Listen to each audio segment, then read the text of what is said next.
आजाद बोल इंडिया के इस वीडियो में आप देखेंगे ईरान में रिजीम चेंज करना है असली मकसद। अमेरिका ने की खतरनाक मिशन की तैयारी। ईरान पर हमला असल में तेल का है खेल। एनर्जी मार्केट पर अमेरिका की नजर होने का दावा और गल्फ के ऊपर जंगी उड़ान। अमेरिकी हेलीकॉप्टर नई तैनाती में एक्टिव। जमीनी ऑपरेशन कर सकता है अमेरिका। हलचल तेज। ये थी कुछ हेडलाइंस। खबरें होंगी इससे ज्यादा। आजाद बोल इंडिया आप देख रहे हैं, आपके साथ में आदिल खान आजाद। ईरान पर हमला तय है और मकसद है निज़ाम को बदलकर अपने पिट्ठू बैठाना। बाकी ये न्यूक्लियर प्रोग्राम, ये मिसाइलें, ये सब बहुत छोटी बातें हैं। असली मकसद निज़ाम चेंज करना है। ट्रंप ने खुद अपने ताज़ा बयान में रिजीम चेंज को बेस्ट ऑप्शन या बेस्ट थिंग बताया है। अमेरिका के सदर डोनाल्ड ट्रंप ने खुद खुलकर ये कह दिया है कि ईरान में निज़ाम बदलना सबसे अच्छी चीज़ हो सकती है और ये कोई हल्का बयान नहीं है दोस्तों। ये बयान उस माहौल में आया है जब मिडिल ईस्ट में अमेरिकी फौज का जमावड़ा हर दिन बढ़ता जा रहा है। नॉर्थ कैरोलिना के फोर्ट ब्रैग दौरे के बाद ट्रंप रिपोर्टरों से बोले, 47 साल से बस बातें हो रही हैं। इस दौरान अमेरिका ने जानें खोई हैं, लोग अपाहिज हुए हैं और अब देखते हैं कि क्या होता है। ये जुमला असल में एक सख्त इशारा है कि अगर डील नहीं हुई तो जंग सिर्फ न्यूक्लियर साइट तक महदूद नहीं रहेगी, बल्कि ईरान का पूरा सिस्टम निशाने पर आ सकता है। ट्रंप ने कहा कि रीजन में यानी मिडिल ईस्ट में ज़बरदस्त ताकत पहुंच चुकी है और दूसरा एयरक्राफ्ट कैरियर भी रास्ते में है। लोकल मीडिया के मुताबिक दुनिया का सबसे बड़ा जंगी जहाज USS Gerald R Ford middle east भेजा जा रहा है ताकि पहले से मौजूद स्ट्राइक ग्रुप को बैकअप मिल सके। इसके बारे में हमने कल सबसे पहले आपको खबर दे दी थी कि ये दूसरा एयरक्राफ्ट कैरियर जिसका नाम ये है वगैरह, और ये रवाना हो गया है। दोस्तों, ट्रंप साफ कह रहे हैं कि अगर राइट डील मिल जाए तो हमला नहीं होगा ईरान पर, लेकिन अगर बात नहीं बनी तो अमेरिका बहुत बड़ी फोर्स इस्तेमाल करने को तैयार है। ये ट्रंप के लफ्ज़ हैं। ट्रंप ने यह भी कहा और दोहराया कि अमेरिका किसी भी हालत में ईरान को यूरेनियम एनरिचमेंट की इजाज़त नहीं देना चाहता।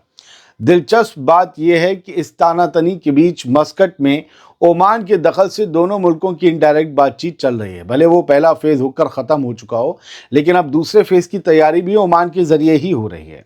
यानी एक तरफ टेबल पर डिप्लोमेसी, दूसरी तरफ समंदर में जंगी जहाज़। माहौल ऐसा है कि हर बयान बारूद की तरह गिर रहा है। सवाल अब यही है कि क्या सौदा होगा, डील होगी, या इतिहास एक और टकराव लिखने जा रहा है। और क्या वाकई ईरान के निज़ाम पर टूटकर बिखर जाने का खतरा तेज हो चला है? क्या इतना जोरदार हमला करने वाला है अमेरिका और वाकई ईरान का निज़ाम इतना कमज़ोर है कि टूट जाएगा? कुछ हफ्तों की जंग की तैयारी की है अमेरिका ने, लेकिन हमारे प्यारे व्यूअर्स कह रहे हैं कि 10 साल भी लग जाएं अमेरिका को तो जीत नहीं पाएगा। ईरान बहुत मजबूत मुल्क है, हप्पा नहीं है कोई खा लेगा घोल के, लेकिन अमेरिका बर्बादी बहुत मचा सकता है। बढ़ते हैं आगे। ईरान पर हमला किस दिन होगा यह अभी तय नहीं है। न्यूयॉर्क टाइम्स की खबर यह कह रही है कि ट्रंप के सामने जंग का ऑप्शन उनकी टेबल पर पड़ा हुआ है। दोस्तों, अब तस्वीर थोड़ी और साफ होती दिख रही है। आप ये न्यूज़ की कटिंग, ये तस्वीर देखते रहिए। द न्यूयॉर्क टाइम्स अखबार की रिपोर्ट कहती है कि अमेरिका के सदर डोनाल्ड ट्रंप ने अभी तक ईरान पर हमले का आखिरी फैसला नहीं किया है, लेकिन बात यहीं ख़त्म नहीं होती। कुछ सीनियर अमेरिकी अफसरों ने इस अमेरिकी अखबार को यह बताया कि व्हाइट हाउस के अंदर मिलिट्री ऑप्शन बाकायदा चर्चा में है। एक ऐसा हमला डिस्कस हो रहा है जो न सिर्फ न्यूक्लियर प्रोग्राम को नुकसान पहुंचाए, बल्कि ईरान की बैलिस्टिक मिसाइल ताकत को भी तोड़ दे। ऐसा प्लान डिस्कस हो रहा है। यानी टारगेट छोटा नहीं, सीधे स्ट्रेटजिक ढांचा है। और निज़ाम चेंज करने की हसरत के बारे में हम आपको पहले ही बता चुके हैं। रिपोर्ट का सबसे भारी हिस्सा यह है कि ईरान की जमीन पर कमांडो यूनिट उतारने का ऑप्शन भी टेबल पर है जी, और ईरान के खास मिलिट्री ठिकानों पर डायरेक्ट ऑपरेशन की बात हो रही है। तभी तो रीजन में अपाचे हेलीकॉप्टर्स की और बाकी अटैक हेलीकॉप्टर्स की तादाद भी बढ़ाई जा रही है, क्योंकि वो नीचे उड़ान भरेंगे और जाएंगे आराम से, रुक कर एक जगह पर रुक के फौजी उतार के फिर वापस चले आएंगे।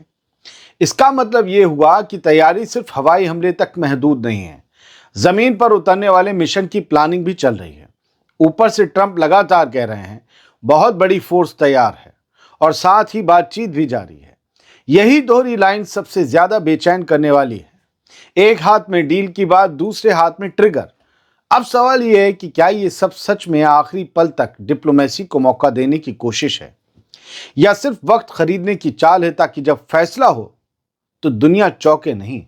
दुनिया को एहसास हो रहा है, इसका तो लग ही रहा था, अंदाजा था ही ये होगा। चल क्या रहा है उसे समझने की कोशिश किया कीजिए। बहुत से लोग कहेंगे कि ये कर देगा, वो कर देगा, वो ये कर देगा। वो सब बातें ठीक है, लेकिन आप जिसे नहीं भी पसंद करते उसकी तैयारी को भी समझिए और उसकी ताकत को भी समझिए, उसके पास मौजूद मशीनों को भी समझिए। अब एक और अहम खबर सुनिए सर। एक दावा है जो सोशल मीडिया और कुछ सियासी वीडियो पोस्ट में घूम रहा है और बाकायदा इसकी वीडियो क्लिपिंग भी है। और इस दावे के मुताबिक ये है, कहा जा रहा है कि अगर ईरान में रिजीम चेंज हुआ तो अमेरिका बहुत जल्दी ज्यादा तेल और गैस हासिल कर लेगा, बिल्कुल उसी अंदाज में जैसे कुछ लोगों ने वेनेजुएला के तेल को लेकर कहा था। यानी ईरान से अमेरिका मालामाल होने के ख्वाब देख रहा है। खबरों के मुताबिक अमेरिका में एक ऑयल लॉबी समिट के दौरान जो बात निकली है उसने पूरी बहस का रुख ही बदल दिया है, क्योंकि वहां साफ कहा गया कि अगर ईरान में रिजीम चेंज होता है तो दुनिया को वेनेजुएला से भी पहले और ज्यादा तेल गैस मिल सकता है। यानी अब तस्वीर सिर्फ न्यूक्लियर या सिक्योरिटी की नहीं रह जाती, सीधे तेल की मार्केट पर आ टिकती है। ये जिन साहब का आप देख रहे हैं स्क्रीनशॉट, ये अमेरिका की ऑयल मार्केट से जुड़े हुए हैं और ये उस बड़ी समिट में थे मौजूद जहां ये बात कही गई। इन्होंने ही कही, मैंने अंग्रेजी में इनकी सुनी, अब पता नहीं किसका वीडियो है, हम आपको सुना दें अंग्रेजी में। खैर ज़्यादातर दर्शक हमारे हिंदी में बहुत ज़्यादा कंफर्टेबल फील करते हैं, तो हमने जो सुना वो आपको बता रहे हैं, जो लिखा जा रहा है वो भी बता रहे हैं। ये खुद कह रहे हैं कि अगर रिजीम चेंज हो जाती है तो हमें फिर तेल के मामले में फ़ायदा होगा और वेनेजुएला से ज़्यादा और वेनेजुएला से पहले तेल मिल जाएगा हमें, क्योंकि वहाँ तो रिजीम चेंज नहीं हुई। जहाँ रिजीम चेंज हो गई तो वहाँ पिट्ठू बैठ जाएंगे। पिट्ठू बैठेंगे, कहेंगे सरकार बताओ कहाँ से तेल निकालें, यहाँ से निकालें कि वहाँ से निकालें, ले लो तुम्हारे बाप का है। ये तेल का खेल है और इससे एक पंथ कई काज होंगे। फिलहाल तो इसराइल सेफ हो जाएगा और दूसरे तीसरे पे तो हम बाद में एनालाइज करेंगे किसी दूसरे वीडियो में। आगे बढ़ते हैं, इसी खबर को थोड़ा सा और बढ़ाते हैं। तो सारी बात तेल की मार्केट पर आकर टिक रही है। जब डोनाल्ड ट्रंप ईरान के निज़ाम को बदलने को सबसे बेहतर चीज़ बताते हैं और उसी टाइम अमरीकी हलकों से तेल के फ़ायदे की बातें निकलती हैं, तो सवाल ये खुद खड़ा हो जाता है कि क्या ये पूरी तानातनी दरअसल एनर्जी कंट्रोल करने की लड़ाई है। ऊपर से द न्यूयॉर्क टाइम्स की रिपोर्ट कहती है कि हमला अभी तय नहीं है, मगर टेबल पर कमांडो ऑपरेशन से लेकर मिसाइल स्ट्राइक तक सारे ऑपरेशन पड़े हैं। यानी बातचीत चल रही है लेकिन बंदूक भी लोड है। ऐसे में डिप्लोमेसी और जंग के बीच जो महीन सी लाइन है वो हर दिन पतली होती दिख रही है। और असली सवाल यही है कि क्या दुनिया एक और जंग की तरफ धकेली जा रही है, या सिर्फ इसलिए ये सारा खेल हो रहा है क्योंकि तेल नजर में है। आखिर तेल का नल या हत्था किसको मिलेगा? क्या सारी रस्साकशी इसी को लेकर है? द ग्रे जोन में जो खबर है वो जाकर ज़रूर पढ़िएगा। और ईरान से निस्बत रखने वाले ईरान ऑब्जर्वर ने जो बाइट लगाई है इस खबर के साथ, जाकर अगर आप ट्विटर पर हैं तो सुनिएगा। मैंने आपको फिलहाल जो सारा बता दिया है, समझा दिया है। एक खबर यह है कि गल्फ के ऊपर अमरीकी हेलीकॉप्टर उड़ान भर रहे हैं। इस नई तैनाती का क्या मतलब हो सकता है, आइए समझते हैं। मिडिल ईस्ट के समंदर के ऊपर फिर हलचल तेज है दोस्तों। यूएस सेंट्रल कमांड, यानी कि पूरे मिडिल ईस्ट में जो अमेरिका की आर्मी की जो कमांड नज़र रखती है उसे सेंट्रल कमांड या सेंटकॉम कहते हैं।